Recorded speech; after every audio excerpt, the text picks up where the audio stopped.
No more online shopping for me.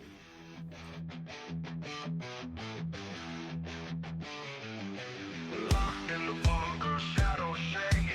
One man clapping secrets awake. Board games live in dice they break. Echoes pound and hearts they quake. In the bunker, board games rolling. One man clapping, stories growing. Hard rock thunder, speakers blowing. Clapping loud, the unknown sound. Welcome to the sound of one man clapping. I am the one man coming to you direct from the bunker. It is Sunday evening, not the morning. The sun is not shining, the sun is set, and life is good. I had a busy day.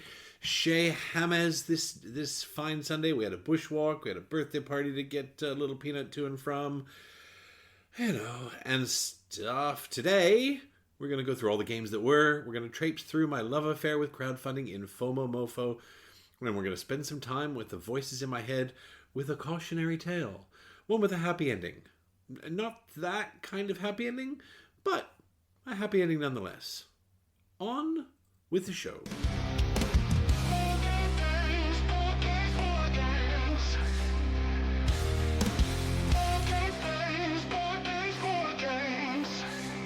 I have a good week every week. This week was a good week because I played more board games than last week. I have had a wonderful time with some new games I've not played, some games I have played, some games I've been dying to play. So let's kick it off. First, I played a game on one of the Thursday nights with the fine Super Trooper himself of Undaunted 2200 Callisto. Now, I bought Undaunted 2200 Callisto. I pre-ordered it as soon as it was released because while I've liked the idea of the Undaunted system, war era gaming it doesn't grab me. I know some people are mad for it, like absolutely mad for it. People who love war gaming are absolutely mad for it. I've never been one for, the Memoir 44s or Undaunted Stalingrad, but I love me some outer space. And so I bought Undaunted 2200. It's been sitting on my shelf of firsts for a very long time. And so finally, Super Trooper was coming over. He's like, what are we going to play? I'm like, dude, I need you to teach me how to play Undaunted so that I can crack into the solo. Because the solo looks great. It's a, medium to heavy complicated bot to run the opponent. And so Undaunted 2200 Callisto, this was my first Undaunted experience. Of course, Undaunted is by David Thompson and Trevor Benjamin. The art of this particular one is by Roland McDonald and is published by Osprey. So in Undaunted, it's basically a deck builder. You're playing factions, and your factions each have a dual market of cards. You have two teams, basically, two platoons that you're managing through the game. And the cards that you will build into your deck basically will build into one of those two platoons in Undaunted 2200. So you might bring a survey tech in for platoon B or platoon C, but of course the card that you've played will allow you to bring those cards in. So from the beginning, if you haven't played Undaunted, basically what's going to happen is you're going to draw 4 cards, and each you and your opponent, you're going to play one face down. This is your initiative card, and the cards have an initiative value on them. Highest number wins. And then you're going to flip those cards, and the person who has the highest initiative will go first. Obviously, the cards that are more powerful have a higher initiative, so the painful trade-off is always like, do I want to use this card for its great abilities, or do I need to burn this card for the initiative? And it's a very painful decision. There's got a lot of spice in it. It's really quite nice. And then from there, you're going to play your cards, and cards are multi-use. There'll be a number of different things that each card can do, whether that's scouting ahead, and because you can't move into spaces that have been scouted, or taking control of a place, because taking control of a place is usually one of the goals you have in your scenario. Attacking. Attacking is rolling dice, and the attacking is really quite good in Undaunted 2200, even though it's dice. You basically are rolling a d10, and there is an armor number on each unit. So if that armor number is 4, you've got to roll a 4 or higher. If you are 2 spaces away, you've got to roll a 6 or higher. If they are on elevated ground, if you're taking someone on elevated ground, you only get to roll a d8. And if you are on elevated ground, you get to roll a d12. So there's a really nice decision space in there about, well, do I want to chance an attack? There's no re-rolls, right? There's nothing in here that goes, hey, you can mitigate dice. You mitigate dice through your planning, right? You're going to get one roll, and sometimes you might be rolling 1 or 2 or 3 dice, so you've got a better opportunity to get what you need. There's no re-rolling. So your mitigation is, well, excuse me, I'm going to creep a little closer first so that I only have to roll a 5 on a d12 or a d10 versus a 6 or a 7, or do I wait and attack someone else? You have another action that's not attack. It's called suppress. And I've got to be honest, I watched a training video, watched a how to play video before I played with Super Trooper, and I saw the suppress. I'm like, well, why would you bother suppress someone if you can attack them? Well, I'll tell you why. Because when you attack someone, you don't outright kill a unit. What you do is you remove one of your opponent's cards to manage that unit. And they might have 3 or 4 cards in their deck. So to take a unit off the board, you might have to attack it 3 or 4 times. Enter suppression. Suppression flips the unit upside down to the other side of the token. So when you suppress a unit, basically the next time your opponent plays that card does nothing except bring that unit back into active duty. And so suppression is uber powerful because attacking someone and getting a card out of the deck, that's great. That's a powerful move. Suppress them makes them burn an entire turn, which is just such a dick move in the greatest possible way.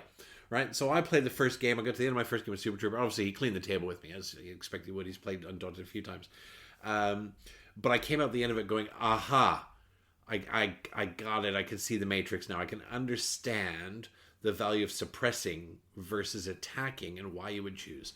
Undaunted 2200 has mechs. It's got big, stompy mech standees. There's a huge, boring drill a la Total Recall kind of style that one of the factions can sort of climb around in and take cover behind. I'm only just getting started with this. So I played the one game. It actually is sitting on the table in the bunker right now, set up for a solo. I'm hopeful maybe I'll get through a few rounds of the solo after I record tonight. I probably won't edit tonight, just fair warning. Not that you're going to get this warning until you get the episode, but I like to think that this is a direct pipeline into your brains. I probably will edit this after work tomorrow, so you'll get your episode a day late this week, but I think we're all going to be okay. That's Undaunted 2200. So far, I like what I see. So it's a really nicely produced set of boards. It's a simple system. It's a simple system with a lot of, grinding teeth of machinations in there to bring it all together.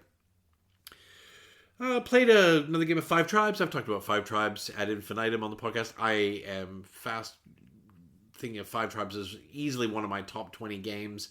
I think with more plays, it might creep up a little more. It is so easy to table. It is so easy to play. It is crunchy as fuck.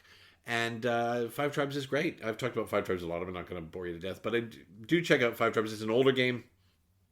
From memory, it was published in 2014. It's by Bruno Cathala, or by Clément Masson, published by Days of Wonder. It's basically a Mancala-style game. You're going to pick up all the meeples and drop them on adjacent tiles and then do something on the last tile you land on. And you're trying not to paint yourself in a corner because if you can run out of legal moves pretty quickly. So, yeah, we play Five Tribes. But we also played, and we got into some new games. There are a couple of new games, Undaunted being one of them. We played a game of Nun Attack Temple of Ice. Now, I had never heard of Nun Attack. I had visions when the title was told to me of basically zombies spilling out of a convent. I didn't know what to expect. So it's Nun Attack Temple of Ice. And basically, Nun Attack is a game of, I don't know, what do you want to call it? You're building this gigantic temple together in the middle of the table, and it's kind of fuck you, fuck you, fuck you, fuck you. So Nun Attack you start off with a flat board, and you're going to put these gigantic, they're pretty chunky, plastic ice blocks out. And once 4 ice blocks are formed, then another layer, if they're formed in a square, then there's another layer gets slotted on top of those ice blocks to build this thing upwards. And then you're going to keep building. You get points. There's a number of points in this. Sorry, guys. I'm not going to be able to do this justice. There's a number of ways you get points. Let's just go with that. And they include finishing off the 4th pillar on a stack upwards. They include completing a row. If you complete a row, you're going to get some extra multipliers on your points at the end of the game. There are these lovely little goals that you can grab because where you place these, that's right, where you place these little ice blocks is determined by a card you take from the card market. And that card market will have a symbol on it, and you need to find a matching symbol on the board. You drop your ice block out, and then these cards have a little sort of Seventh Wonders thing going on of set collection for the end of the game. You get points for having sets of them, you get points for having multiples of the same, and there's all kinds of interwoven things. It's a crunchy little, what the hell am I supposed to do with this? I can't do anything with this. Oh well, I'm going to have to do anything anyway. And when it's finished, it's a delightful table presence. I had never heard of Nun Attack. It was 10 minutes to learn. It was about a 45-minute game, and I had an absolute blast. I would have happily torn it down and played it immediately again. It is by somebody called Kane Klenko, who's clearly a Marvel supervillain or maybe a hero. I don't know. Never heard of Kane Klenko. And art by Kwanchai Moria and published by Cosmos. Nun Attack is a blast. I had never played it before. If it wasn't already existing in our group, if I was out at a con or something, I'd be like, guys, one of us needs to buy this game. One of us needs to put this in our collection, because Nun Attack was a blast. If you've played Babylon, which is a very sort of Calico in 3D, the Hanging Gardens of Babylon, it's kind of like Babylon Light. And that's Nun Attack. We got another game of Ruins. Ruins is getting high rotation because I'm really enjoying Ruins. Ruins is the card crafting game, I should say, by John D. Clare. Art's by Jake Morrison, published by Allplay. And Ruins is an absolute blast. It is a brain-burning blast of swearing and what the fruitcakes. And I think I discovered we've been playing a rule wrong, so that's exciting because I think we've been playing the pass rule wrong, which means it's actually got even a little more tactical meat on its bones with regards to the tactical pass. Runes I've talked about a number of times over the preceding weeks, and I don't want to bore you to death, but just on a quick one, you're going to have a hand of cards, and it's basically a trick-taking-esque card shedding. You don't get any points for tricks. You're just trying to shed cards. So if you're leading, you're going to play a card or a pair of cards or a 3 of a kind or a 4 of a kind of a number. And so if I play 3 2s, the next person has to play 3 2s or higher. As in, it's got to be 3 of a kind, and it's got to match or beat it. And if they match it exactly, it skips the next person Uno style, which is a marvelous little screw you if you can pull that off. If they can't play, they pass, and off it goes round and round until the order's finished. The last person who plays leads the next hand. I would say it's fine at the start. You're like, oh, this is fine, I get it. But then the spicy bits are, you can actually, all these cards are in big chunky sleeves, and you can value add to these cards. You can add special superpowers to them. You can change the value of the card. So in my hand, if I have a 3 and a 7, there's an opportunity in the market. There's a +4 sort of clear transparent overlay. Well, I can buy that +4, slide it in. All of a sudden, I've got a 7 and a 7, and I can play those. That's it in a nutshell. But don't underestimate how much fire it causes in your frontal lobe. I really like Ruins. I always look forward. I've had Ruins in my collection for, I think, 6 weeks. We've played it 3 or 4 times. And I'm going to be looking forward to getting it to the table another half dozen times in the coming in intervening weeks, because I think it's exceptional. That's Ruins. As I said, I had a good week, guys. Played a game of Ra. Ra has been around for 12.6 millennia. It's by Rana Knizia. This is the Pharaoh's edition that Super Trooper has with art by Ian O'Toole. It's the Uber Chonk edition. I couldn't work out and discover who actually published that. I know it was in Kickstarter about 4 years ago, and there's been a reprint since. I tried. I tried for 5 or 6 minutes and I gave up because I can't. When you type RA into Board Game Geek, you get Ra from 1989 and then anything with an RA in it. So Ra's a classic auction game. I think Ra is fine, and this is a hot take in our gaming group because I know it's a madly loved game. I think Ra is fine. I don't think there's anything wrong with Ra. I will play Ra. I probably would never request Ra. I will happily play Ra. You're drawing something out of a bag. You're adding it to a market. That's it. And then when it comes around your turn, you look at the market and you go, well, do I want to start an auction for that market, or do I want to draw something else and add to the market?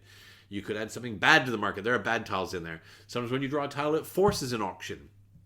There's a lovely little head game because you've got 3 values of bids on your board, and they are all different values, and you might have a 2 and a 9 and a 15, and you got to do something with the 2, And so there's a lovely little head game there, and I don't dislike Raw. Don't get me wrong. I think Raw is fine. I know Raw's got a mad following, and again in our player group, our core player group, Raw is very popular. Raw's fine. I like Raw. If I had my pick, I would play Skyrise over Raw.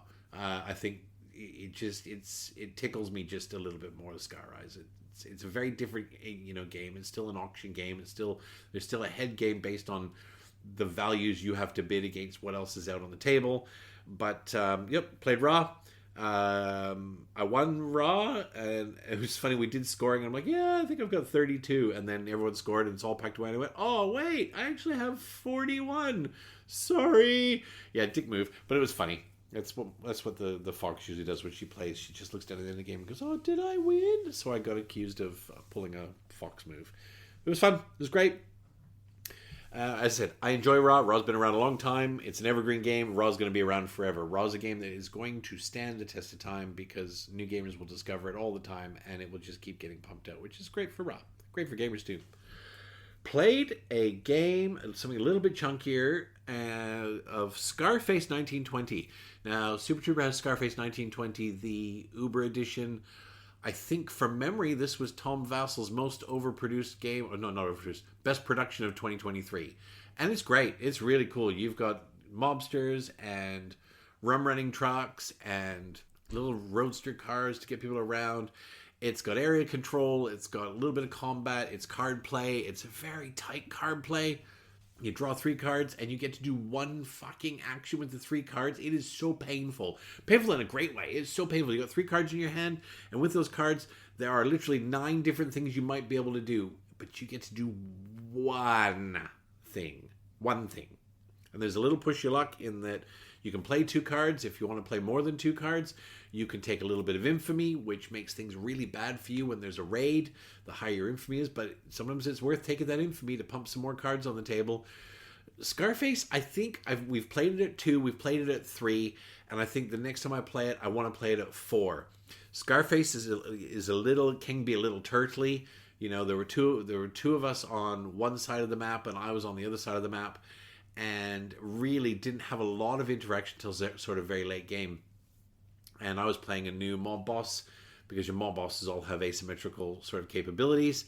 And the mob boss I was playing, I realized at about the halfway mark of the game that I was going to run out of actual actions unless I got all up in everyone else's business.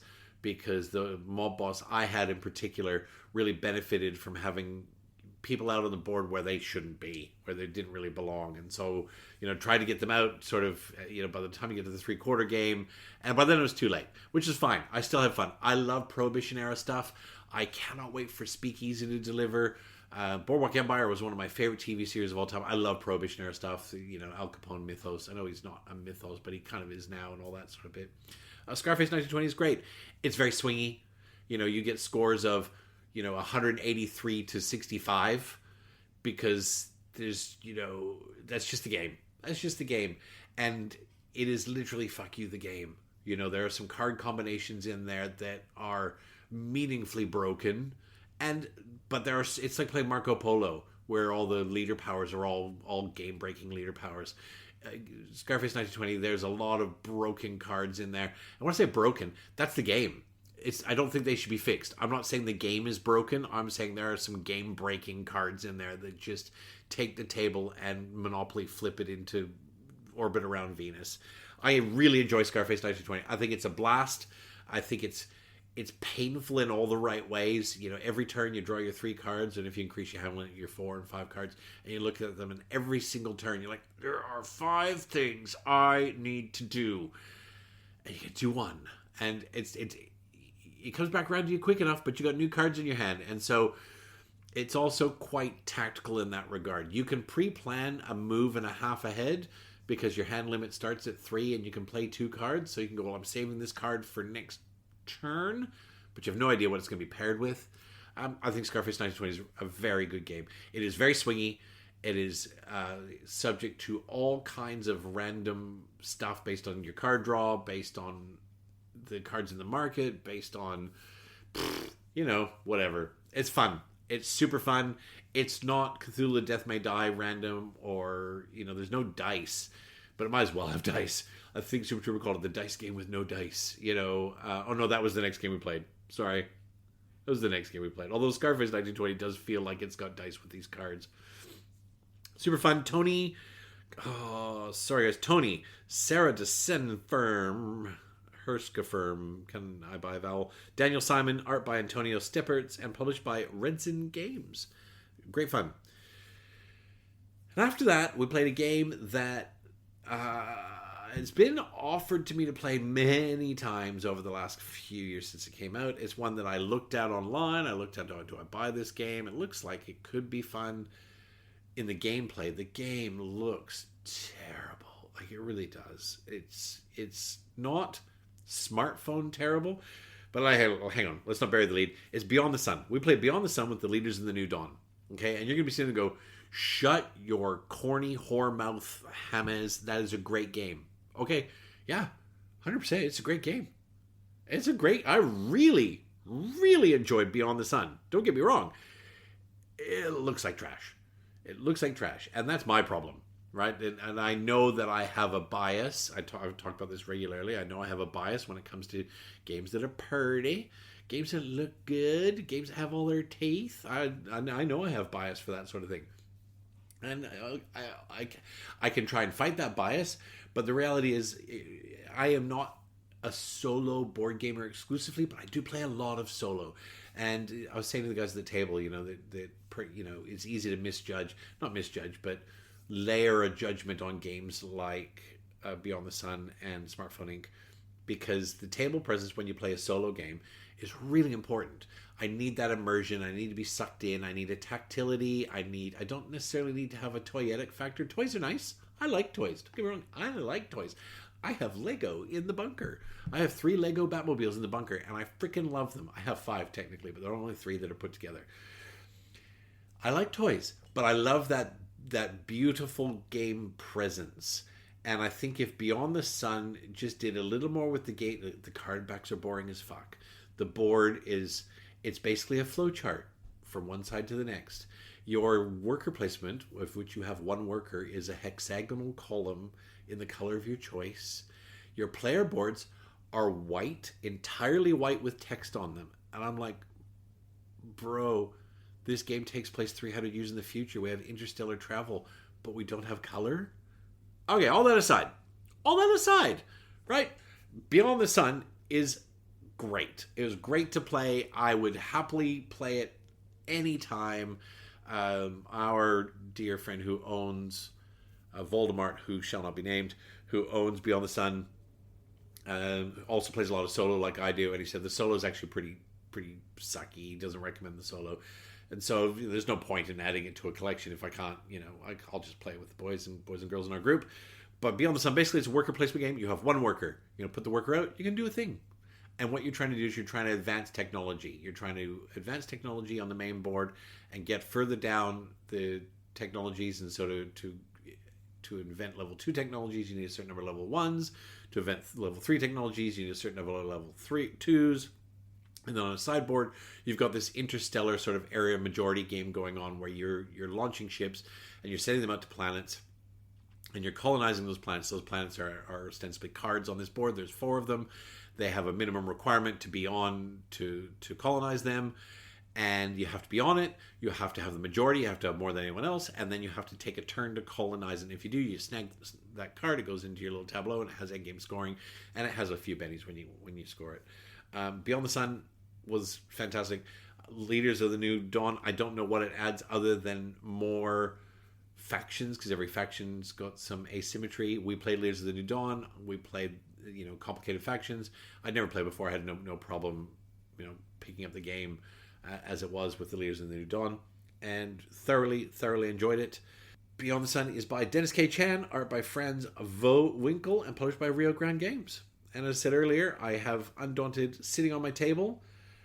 Hoping to get to that maybe tonight once I'm finished recording, maybe tomorrow. That's beautifully about having a bunker. I can come, play half a game, go back tomorrow, play half a game. I know we've got Thursday night gaming in the books. Saturday is Super Troopers annual Schnocktoberfest, which is basically fried chicken all you can eat fried chicken and board games all day. And I think, if I heard correctly, we're going to be playing Battlestar Galactica, which is something we try to play once a year. We didn't get it in last year, so we're playing Battlestar Galactica. And then Sunday, I got an ATO day night in the books this coming Sunday. So it's going to be a superb week. And some good stuff might be delivering as well. So happy days. That's the games that were.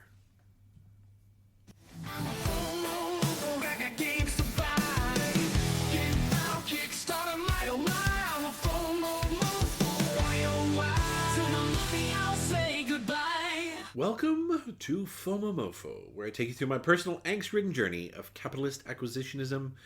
As always, this is not as always, we did it differently last week. My apologies for the outright lie, but as per usual, this is not an exhaustive list of crowdfunding projects, but merely those that have my personal attention, either because they are by a design and development team that I like, a theme that I enjoy, or because they have pretty toys. And sometimes, when the stars align, and the planets align, and my wallet is full, it's all three. It's raining games! Oh man, let me tell you. Whew! What a time to have a board game account full of money. Alright, it is October next week. It's October this coming week. It's Sunday. It's October on Tuesday or Wednesday or some shit. It's October. Fucking October. Oh my god. You know, it's like you start the countdown to Christmas now. It's October this week. And as per last year and the year before, it is a bonanza of crowdfunding. You want games? You want games? I don't care if you don't want games. You don't want games? Tough shit. There are games. There's games everywhere. You better buy games. You need games. You don't need games? Don't even open your mouth if you don't need games. It is crowdfunding season. It is FOMO season. Eek. Let's start kicking off with Container. Container has been published a number of times over the years. It has been out of print for, I think, 6 years or something. Container is basically a double-blind economy game where each of us has our own microeconomy that we are setting the values for and buying and selling from each other. And then we are sending our stuff off to a central market for huzzah points.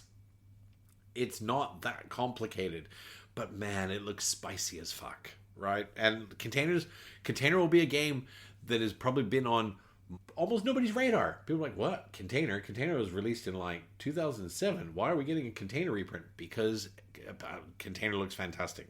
Container was not on my radar. Obviously, you know, my whole social media feed, the algorithm just goes, hey, Hamaz, you want board games? Here's board games. You want board game content? Here's content. You want accessories? Here's accessories.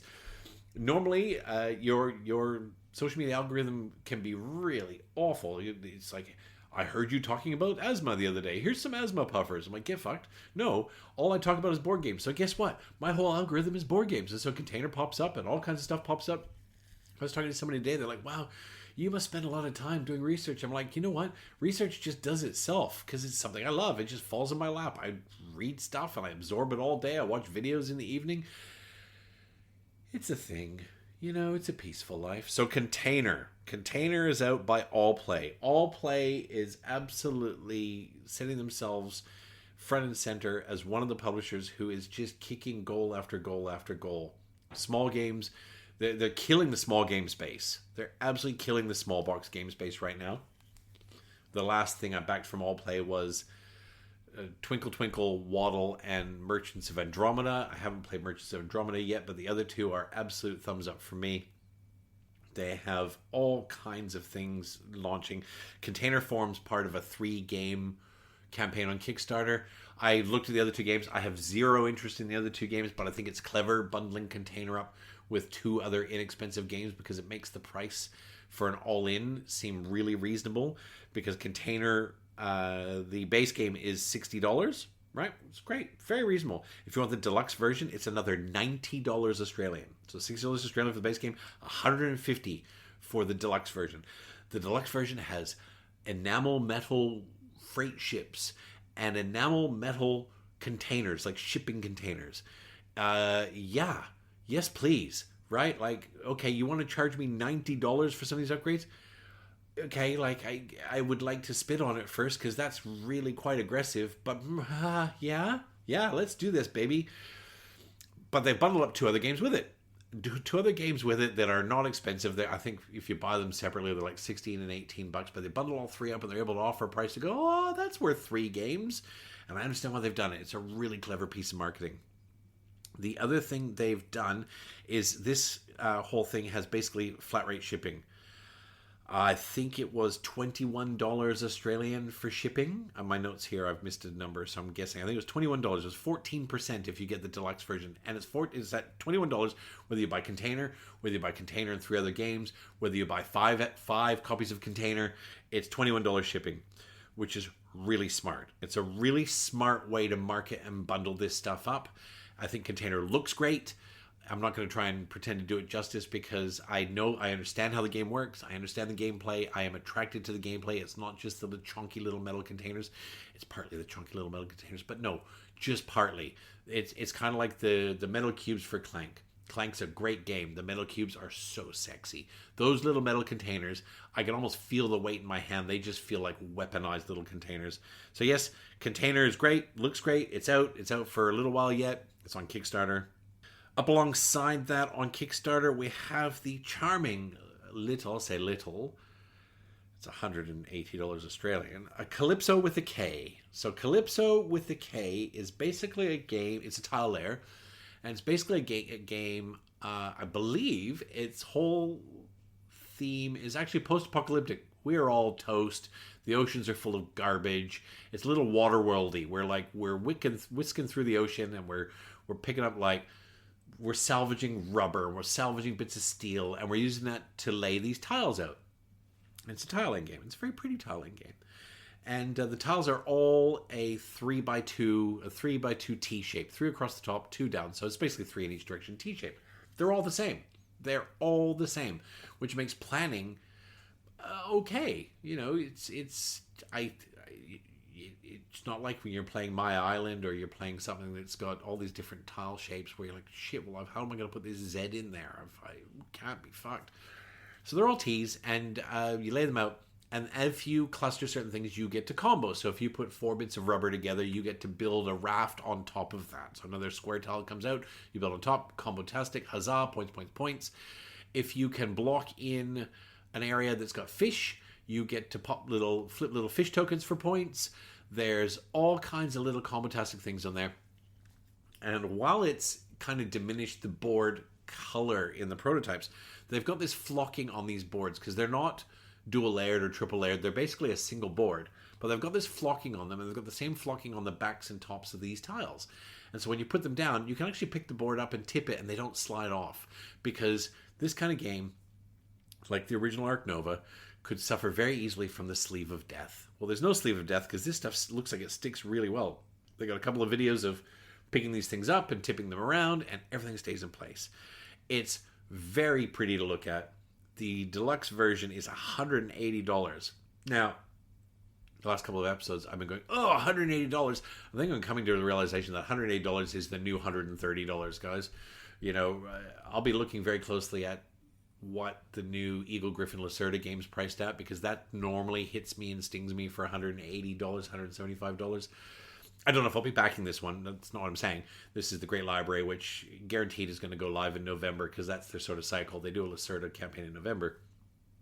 I'll be looking at the price of that as sort of a metric for resetting. If that comes out and it's like, well, it's $205 now, I'll go, right, okay, fair play. $180 is no longer what it used to be. And I know it's not what it used to be, but I look at a game like Calypso, which is, you know, it's not light. I'll call it a light little tile layer with combo-tastic bits, and it's $180, and I go, oh, I mean, shipping's another $42, so I don't know how heavy this game is. It doesn't look like, I mean, heavy as in kilograms and pounds.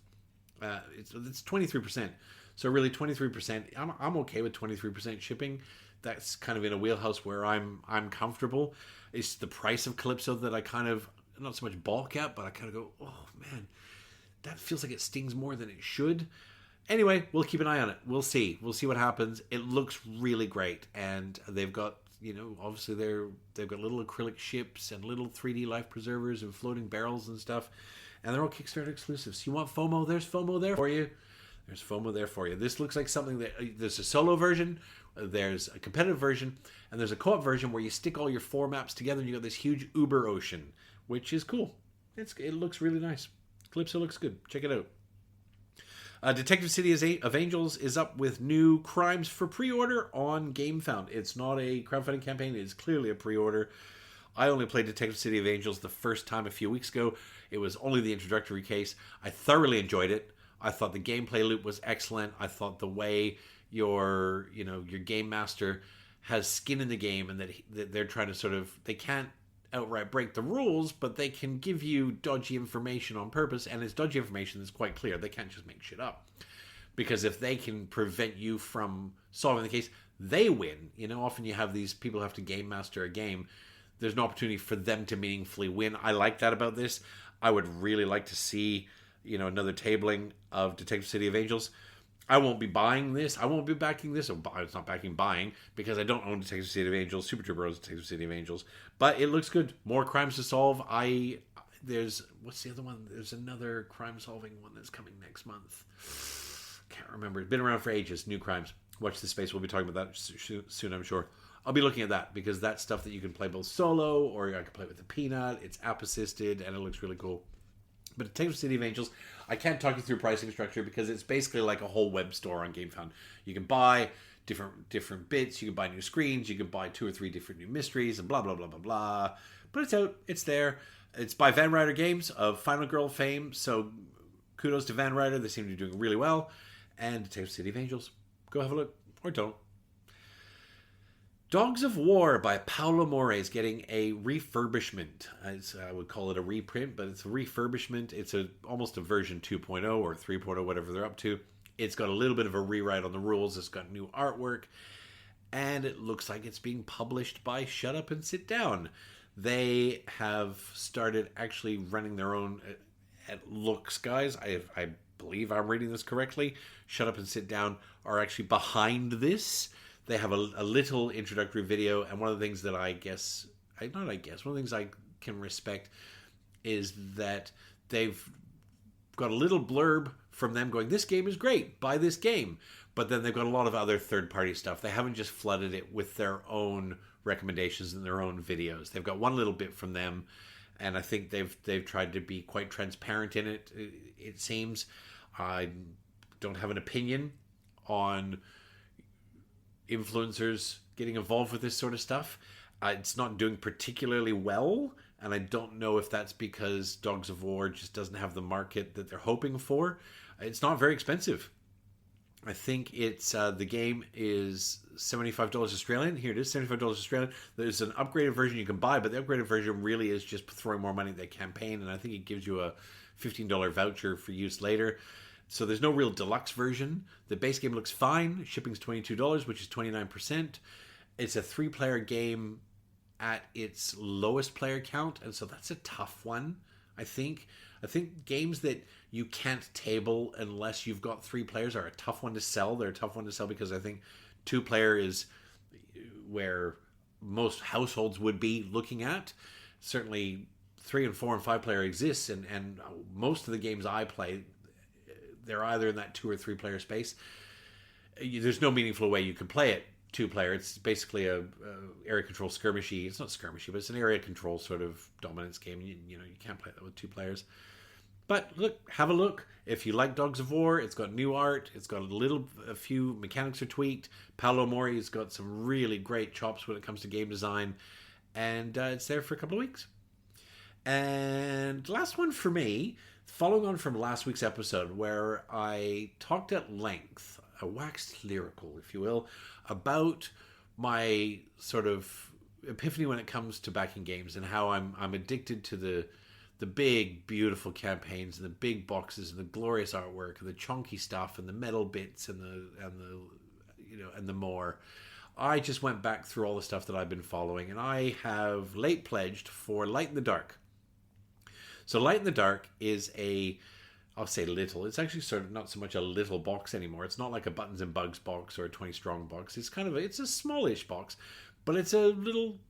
It's not even dungeon crawler. It's like a little It's a dungeon crawler game. There's no dungeon. You're crawling through the countryside and you're slaying bandits. You're chopping wolves in half, and it's got a little deluxe bit to it. This is by Arcona Games, who did Pest, Philharmonics. Their most recent campaign was The Great Harbor. They've been around a while. They're an indie little publisher from Macedonia. I've had a couple of online chats with Milan and the team. Lovely guys, really around and able to answer very weird edge case questions. And so I've gone back and I've dumped some money in there because I want to be making sure that these little boutique things are getting a little bit of my money. Now, Light in the Dark, I didn't back it, largely because I thought, I don't know if it's for me. Well, guess what? I spend I spend a reasonable amount of time traveling for work. And I'm getting a little tired of Buttons and Bugs and 20 Strong. I'm not tired of them. Don't get me wrong. Those are great games. But they're my go-tos for travel. You know, they're easy to throw in the suitcase. They're easy to pull out wherever I am. I would like to get some stuff that's in rotation. Obviously, 20 Strong is coming out with 4 new decks. 5 new decks shortly.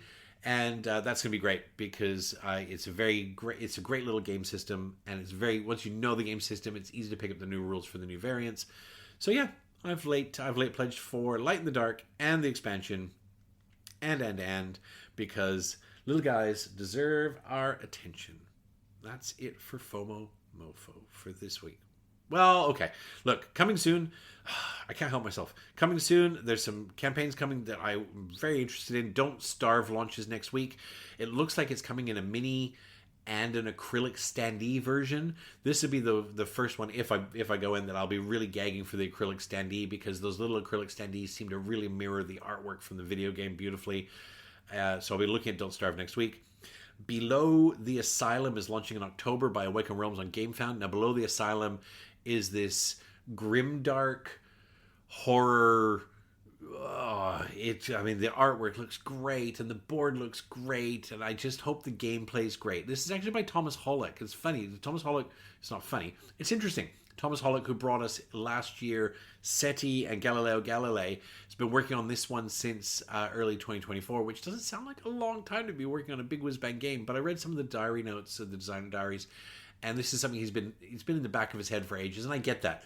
You know, being a chef, I could have entire dishes in the back of my head for 5 years before I decide to really workshop them and bring them to life. And some of them have been absolute showstoppers because it's just been cooking away on the back burner, and your brain kind of does that. It looks really good on the table. It's like, it looks really good. This is going to be Awaken Realms' next big whiz-bang project in October. And I will be looking very closely at that. I'm not lacking for big whiz-bang projects on my shelves. But, whatevs. I got space. I'm a grown-up. Don't judge me. Or judge me. I don't care. I'll still sleep at night. And then Ivy Studios has been teasing for the last week, 10 days. They've got a new game. It is a co-op deck builder called Honor's End. Now, Honor's End looks really good.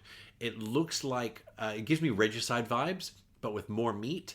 And looking at the gameplay, this is, again, it's sort of a smallish size box that I could easily throw in my bag for traveling for work, and the solo looks really good. Because the solo is just the gameplay. It's a co-op game, so if you're playing solo, you've got a special deck of cards you can draw on as assistance cards. They're like the Squire cards, and they sort of, I guess, value add to the table instead of having other people.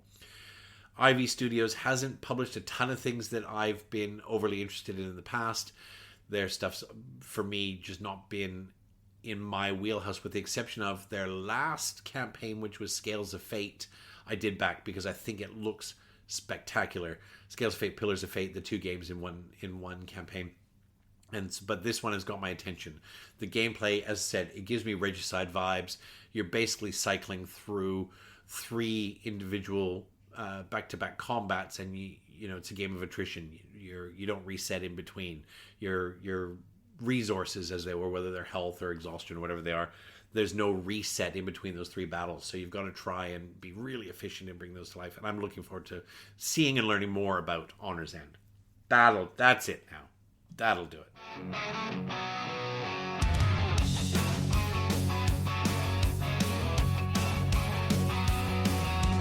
Voices in my head, I'm talking to myself. What board game should I get down off the shelf? This week on Voices in My Head, I want to share a cautionary tale. Cautionary for me, as you guys know, I treat my sessions at the microphone with you guys as my own personal therapy session. So thank you for taking notes and making sure that I get through the next week. Saturday for me, I have a ritual on Saturday. Well, it's a semi-flexible ritual, but I am not a particularly heavy drinker.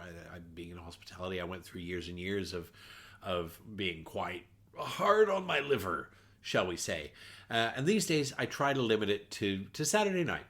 Sometimes if I'm celebrating or if I just feel like I might have one alcoholic beverage on a Wednesday, but Saturday night's my night, I crack open a bottle of wine.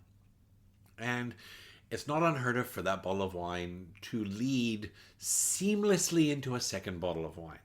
It's nice. It's nice. I'm like 6'4" and 250 pounds in freedom units, guys. 2 bottles of wine I have a great time on 2 bottles of wine. Don't get me wrong, but I'm not doing myself any long-term damage, which is nice. But I do have a hard and fast rule on Saturday nights, and this comes from many years of borderline whoopses and genuine whoopses, and that is this: there is no online shopping on Saturday night, James.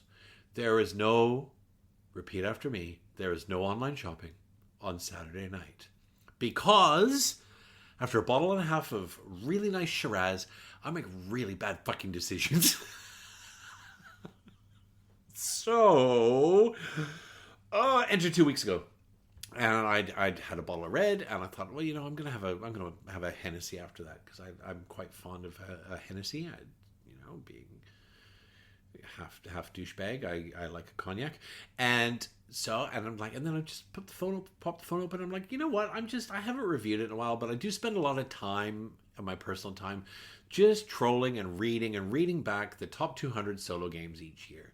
Right? There's a big thing that happens every year. It happens right around October, November, and there's a guy who, off his own back, does it. And I think he said last year's the last year he's going to do it, which is a shame because he does a great job of it. But you can vote for your top solo games, and it's a weighted vote, and then he weighs those all up. He puts a weighting on them, and he spits out the top 200 solo games. And it's kind of my Bible. I'm like, well, that's how I bought my first 20 games, was off the top 200 solo games. And to be honest, I own quite a lot of the top 200 solo games because I play a lot of solo.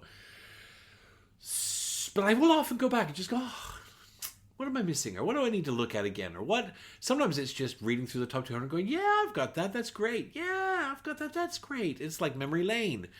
Well, Saturday 2 weeks ago, I opened it up. I'm like, yeah, I don't have that one. It's been on my radar for like 5 years, and it's like it's quite expensive, and it's quite an investment in time. I'm like, yeah, I won't do that. And Saturday night, I went, yeah, I'll let's think about that. And that's Xia Legends of the Drift. Legends of the Drift, or a Drift. Hang on one second. Xia Legends of a Drift system, which is basically an outer space pick up and deliver, where you start with a tiny ship and you build your ship and you add other things to it and you fill your cargo hold and you go around doing great little space piratey things, and then the game ends a little while later. Well, Xia Legends of a Drift system is a 3-player game, and if you can get your hands on Embers of a Fallen Star, which is an expansion, it's got a solo mode. So I went, all right, well, let's see. Well, Embers of a Fallen Star, can't get it anywhere. Can't get it anywhere in Australia. Forget it. Can't get it anywhere. Can't even get it on eBay I think I could get it on eBay for $120 for an expansion, which is basically a deck of cards. I'm like, fuck that shit.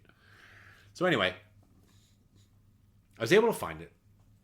Far Off Games, which is the publisher, which is owned and operated by Cody Miller, who's the designer of Xia,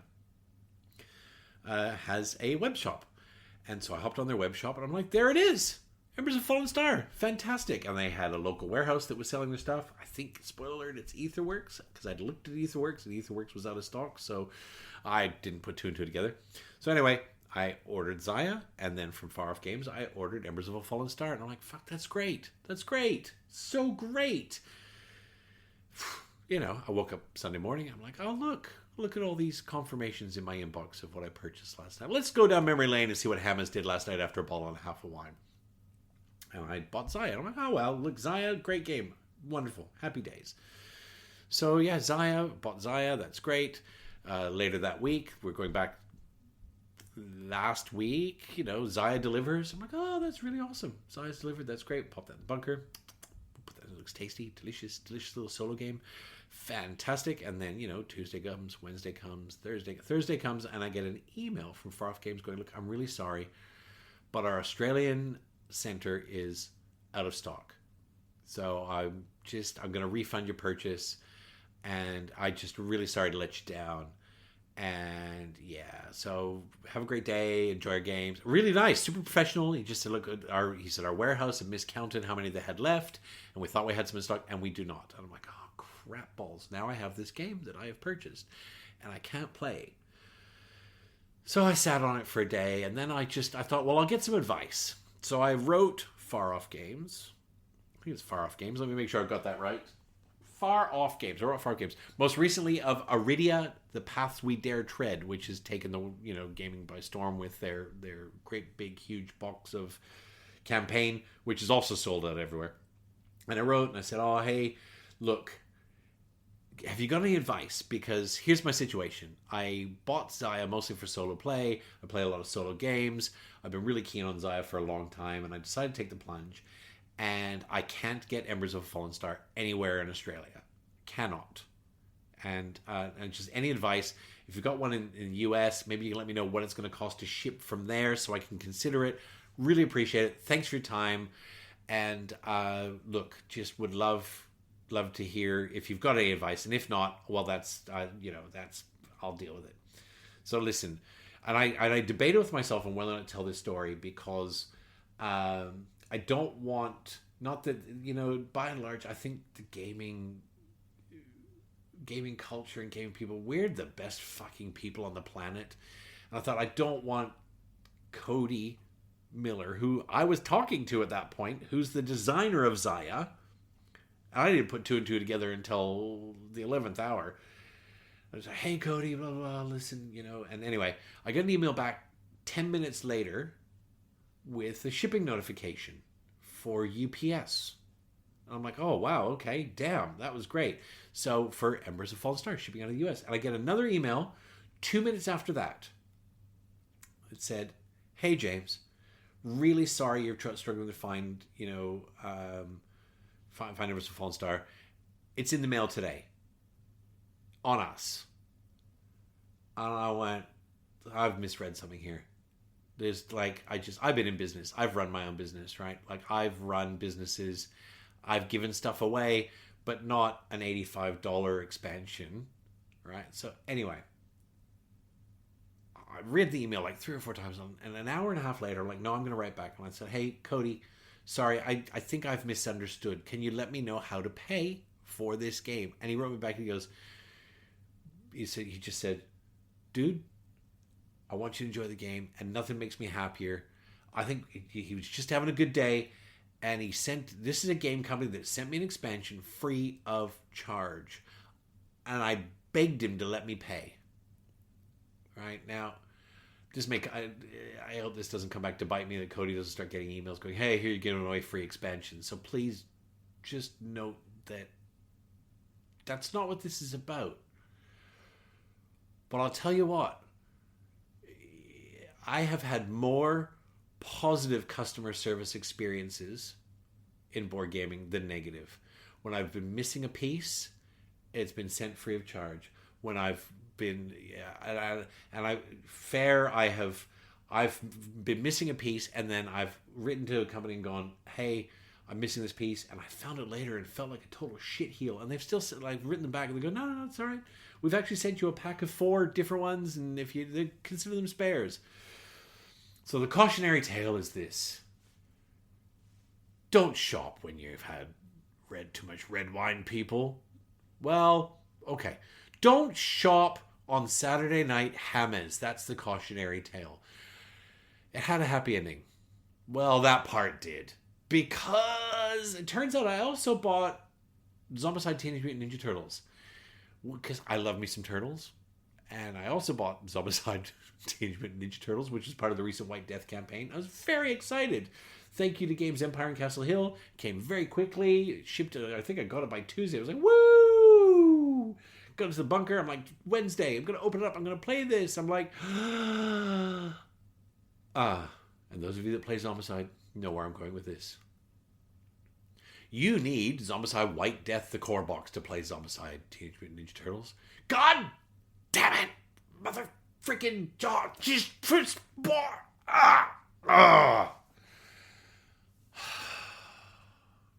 Yeah. So we're back to that. We're back to do not shop on Saturday night. Period.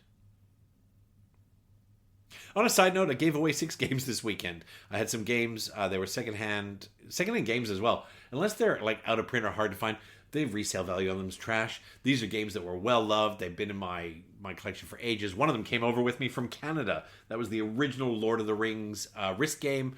And it had a real, not real gold, but a gold metal ring in it. I think the modern day one goes with a plastic one. It was really quite nice. The box was seen a lot of wear. I just put it up on one of our local pages and said, hey, can anybody use these games? And a guy went, hey, man, I'll take those. If he wants to try and sell them, good luck. I tried to sell them for several months, and I just gave them away. Felt good. My board game account's pretty flush.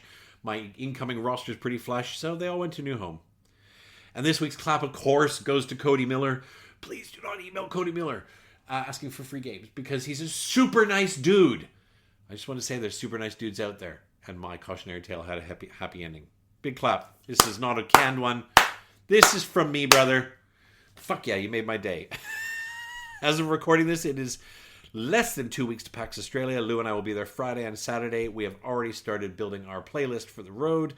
If you're there, say hello. Lock me in for an after hours midweight Euro. Love me a midweight Euro. You can reach me on all the socials. Find me on Facebook by searching One Man Clapping. You can join the one meal clapping. That sounds delicious. You can join the One Man Clapping Guild on BGG. Subscribe to Guild 4426. And you can help me by dropping me a like on Facebook or Instagram, or leaving me a review. It would be great. If you don't want to, don't do it. It's your life, your choices. I'm going to keep talking either way. This week's episode has been brought to you by the impending joy of a 9-hour road trip. PAX is 893 kilometers from home, and I love every minute of that road.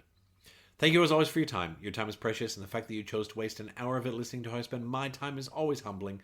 Until next time, get your game on, even if you got to play with yourself. And remember, painting minis is still board gaming. All your unpainted minis are just there, waiting for you, staring at you in all their gray fucking glory. Peace out, mofos.